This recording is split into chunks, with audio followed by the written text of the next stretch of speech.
Working on the table legs that are going to have the Voronoi tessellations in it. I milled those out last week out of walnut, and now I'm milling out an experimental piece out of MDF. You see here, it's rough. I just milled it really quick just to get it done and try it out.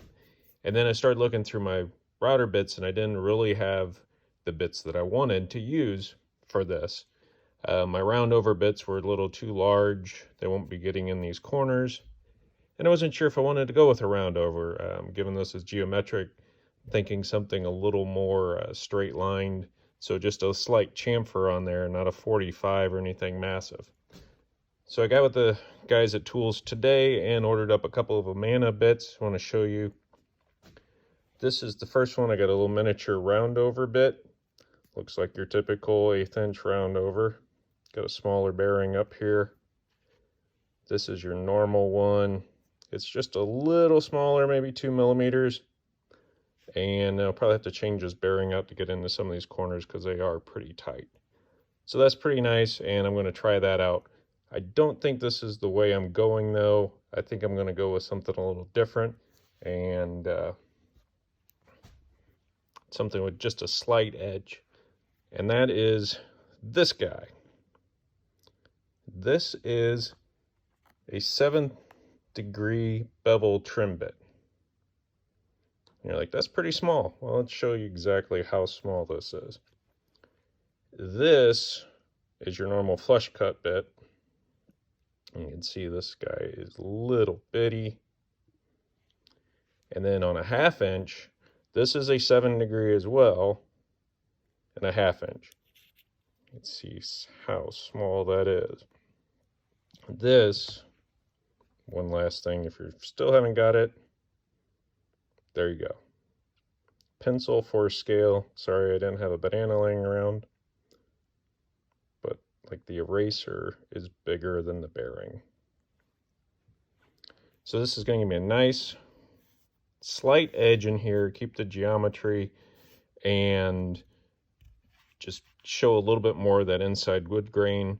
I'm thinking I'm going to run one side and then flip this and run the other, so it's got a little back shadow cut to it, and I think that'll add something a little more to the overall effect. So I'll load these up in the router table and see what we can do.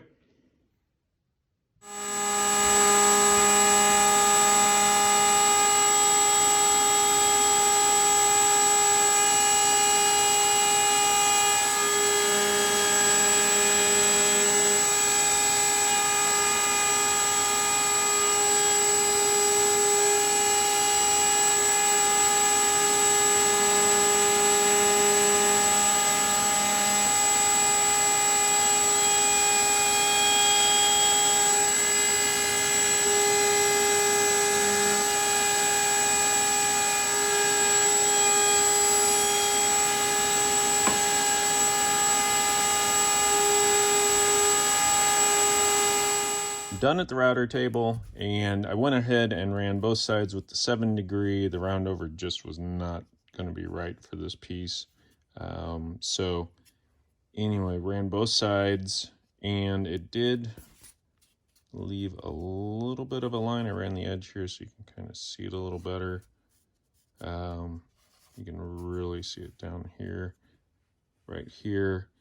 And that was just me not lowering it on the second pass in order to get the thing to match up a little bit. So it's just going to take a little sanding, not like I wasn't going to have to sand the insides and this edge here a little bit anyway. I just sanded this to knock it down. I'm not trying to round it over. I just want to get rid of the sharp edge, and when it's done, it's going to look like this one. This one's done, all sanded through. And if you look real carefully,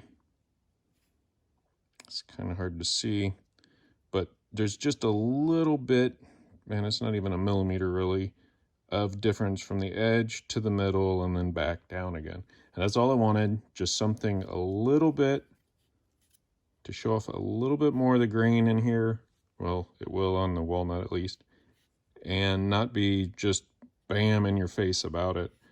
like your typical 45-degree chamfer bit would do. It'd just be this big around here, and it's not what we do here. This is going to be more subtle, a little more classy. So that's just something you can get. The 7-degree bit, just knock it back a little bit. It's typically used for like countertops and whatnot, but showing a new use or a different use for it here. And I think it's really gonna add a little bit without adding a whole lot, if that makes sense. Anyway, thanks for watching, and let's see how this thing comes together.